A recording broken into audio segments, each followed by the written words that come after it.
Hey guys, how you going? Hope you're all doing very well. This afternoon I have yet another movie review for you all, so hopefully you find this one interesting. This movie is a horror comedy from the United States, English language, released in the year 2020, directed by Jim Cummings, and this film is called The Wolf of Snow Hollow.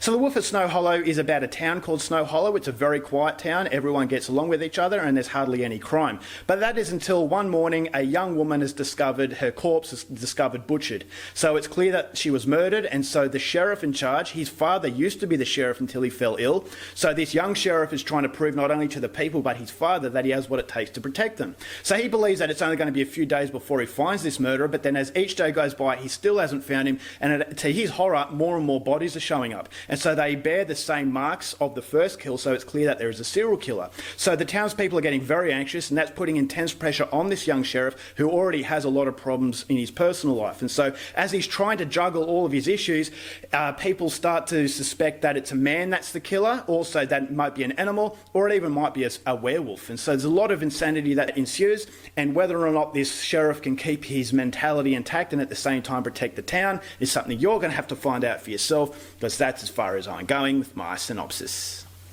Now my thoughts on The Wolf of Snow Hollow.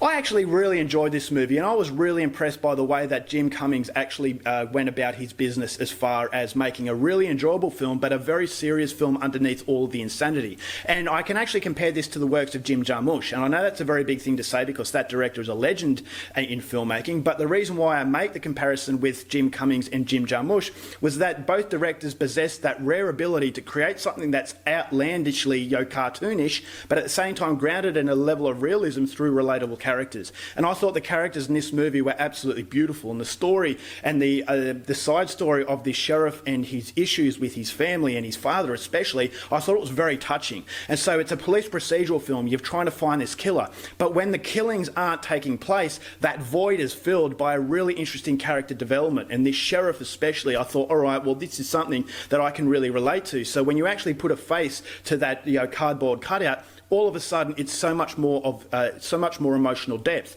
and that emotional depth actually makes this movie very, very memorable. And so that's what I liked about it the most. And so I thought the script was the best part of this movie. The script, without this fantastic script, none of this movie would have worked, because it wants to be a horror comedy. And so not only are these characters developing in a way that was really impressive, but you've also got a really, really good deadpan film.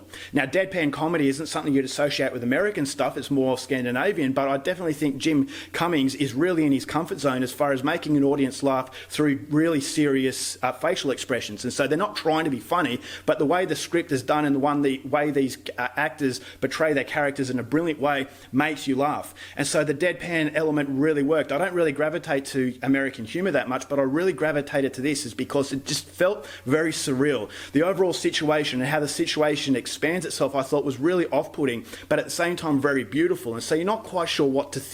And because you're not quite sure what to think, there is no safety net, and so you're feeling a little bit uneasy. Is that there's really lighthearted, it's a lot of fun, people are joking, you're laughing, but then all of a sudden you see something truly horrific, the aftermath of a crime, and that makes you come straight down to reality. And so just when you're starting to float off into this fantasy world, it makes you fall back into reality again. And so it's like it's a kite, and the director is using you as a kite. You're like flying out, but then he's pulling you back down just when you start feeling as though you're getting a level of comfort. And so the movie does play with your emotions, and it was something that was very surprising to me because I really wasn't expecting that. I thought the cinematography absolutely breathtakingly beautiful, but then you've also got the cinematography in the crime scenes that I thought were really well done. It's not a graphic movie as far as violence is concerned, but the aftermath is very graphic. And so it does have to possess that level of threat, and I thought the level of threat was intensified through the barbaric aftermath of the crime, is because it indicates what this killer is actually capable of. And so I thought as though it really panned out very well. Continuity is fantastic. It never loses its sense of humour, but then as it goes through the film, it does have that humour, but then it does go down a really emotional path. And that emotional path I thought was beautiful without being melodramatic. And so that's something I really, really liked. I thought the characters in this movie were absolutely fantastic, and the chemistry between everyone was there. I actually felt as though not only was the sheriff and his young daughter and his dad a family, I thought as though all these townspeople were families, because each and every character has a pivotal role in actually intensifying that emotion and that bubble that the director creates. And so there's really strange situations, and I thought those strange situations were fantastic. And because it's surreal, but there are strong levels of reality, I just thought as though it was like a dream. And it was a dream that I wasn't quite sure whether or not it was a good dream or a really bad dream, because it does have conflicting emotions. And I thought as though those conflicting emotions were done in a way that was very consistent as far as tone is concerned. So it never loses sight of what it wants to do. It has a very solid plan, and it executes those plans very, very well. So the little twist at the end of the film that I thought worked really well. A lot of twists these days are there just for the sake of it, but I thought that twist, once again, it has that perception that it's going to be out of reality, but it does have that strong sense of reality to combat that. And so I just thought as though Jim Cummings really handled this movie in a very mature way, but at the same time, there was a level of immaturity to actually really enjoy yourself and bask in the insanity that The Wolf of Snow Hollow is. So script-wise, fantastic, and the actors are given an opportunity to demonstrate how good they can be by producing really good characters. So if I have an issue with the movie is that it goes for 80 minutes or 82 minutes, and I wanted it to be a little bit longer because the world building of Jim Cummings was fantastic. And so 82 minutes, I don't think it really did it justice. This is a movie that I could have watched over and over and over. And I kept going and going and going and going and going.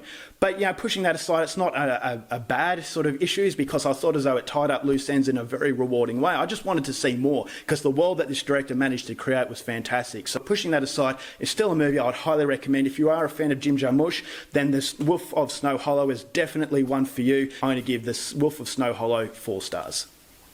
Alright guys, that's it for my review. Hope you enjoyed it. Till next time, keep watching movies, and I'll see you later. Bye.